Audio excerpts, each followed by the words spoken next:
The Falcon and the Winter Soldier has been a wild ride so far, and this week things get even wilder. After dazzling aerial battles, fights on top of moving semi-trucks, and deep dives into race relations, this week's episode brings in some familiar faces, explores the criminal underworld, and gives viewers their first look at one of Marvel's most infamous locales. Germany is the place to be as the Falcon and the Winter Soldier kicks off in Power Broker. While John Walker and Lamar Hoskins pursue the Flag Smashers in Munich, Sam Wilson and Bucky Barnes arrive in Berlin to have a chat with Zemo. The hunt for Carly Morgenthau is on. Walker and Hoskins track down the Flag Smashers in search of her, but come up empty. The reception they receive is less than Walker is expecting, especially when all that he comes away with is a face full of spit. The lack of respect is a deep cut, and Walker's frustration boils to the surface. John Walker is no Steve Rogers, and the similarities between the two are becoming starker the more we see him. While carrying on the Captain America mantle is no easy task, the pressure to live up to it hangs over Walker, and his short fuse, something we haven't seen from Steve in even more trying circumstances, is just one example of how different they are. Meanwhile in Berlin, Bucky does the one-on-one with Zemo. Reasoning that since Sam is an Avenger and his presence would set Zemo off, Bucky does the heavy lifting on his own. Zemo, ever the welcoming guest, goes right after Bucky by uttering the sequence of words that Hydra used to use to control his mind. Bucky shrugs it off, and they get down to business. The Bucky-Zemo dynamic is an interesting one. Zemo blew up the UN, framed Bucky for King T'Chaka's death, and helped to break up the Avengers. That's quite a laundry list of transgressions, and even though the Wakandans helped Bucky shake Hydra's programming and wouldn't take kindly to him working with Zemo, desperate times call for desperate measures.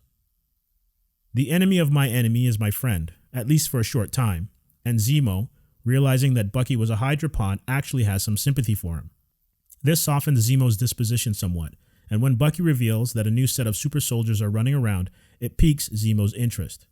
Understanding that Bucky is desperate and needs his help sets off a chain of events that begins with Bucky breaking Zemo out of prison. Sam isn't thrilled with Bucky's plan, but begrudgingly accepts that Zemo may be more valuable to them out of prison than in it. The ends justifies the means, but their alliance is a shaky one, the memories of Sokovia's destruction and their adversarial past still fresh in everyone's mind. Zemo hates the Avengers for destroying his country, but detests Hydra, the Red Skull, and those behind the reconstituted Winter Soldier program even more. The best thing about Zemo is how deep and thoughtful he is. Part Bond villain and an actual Baron, he has his own set of codes and his finger on the pulse of his enemies. Zemo's thoughts on icons like Cap and the Red Skull are later shared by Sharon and foreshadow what John Walker is up against. The scene shifts to Madripoor, a familiar locale for fans of the Marvel Universe. In the comics, Madripoor is home to several of Wolverine's adventures, particularly when he went by the alias of Patch. The trio go undercover to get the information they need, and this is when Power Broker really takes off. Melding into Madripoor's criminal element, Zemo and the boys assume new and old identities, resulting in some humorous moments and a return to the darkness for Bucky. Zemo has quite a reputation among the scum and villainy that reside in Madripoor, but with Bucky going all Winter Soldier, he is able to keep things in check and eventually negotiates a meeting with Selby. After some initial pleasantries, Selby reveals that a Dr. Wilfred Nagel, working with the Power Broker, is behind the new Super Soldier Serum in Madripoor. An unexpected phone call from Sam's sister leads to bullets flying in every direction and a helping hand from a very bitter Sharon Carter. Sharon's still on the run after stealing Steve's shield and Sam's wings from the US government. Unable to see or contact her family, she's been living off the grid as a high-end fence in Madripoor's high town. Sharon's jaded view on heroism is well earned after being burned and labeled a fugitive in the US. She echoes a lot of what Zemo has been spouting, and Sam tries to make amends. Sharon isn't buying what he's selling, but his offer to help clear her name resonates, and she reluctantly agrees to help. The shipping yard shootout serves several purposes in Power Broker. Not only do we get the backstory on how Carly and the Flag Smashers became super soldiers, we learn that Isaiah Bradley is the test subject the new serum was derived from. Zemo's hatred of all things related to the serum is solidified, as is his loyalty to Bucky and Sam. Sharon also gets her due with a badass sequence where she goes all John Wick on a group of hired muscle. There's also more going on where she is concerned than she's willing to reveal at the moment. Sharon's built up a network of her own, and how it connects to everything remains to be seen.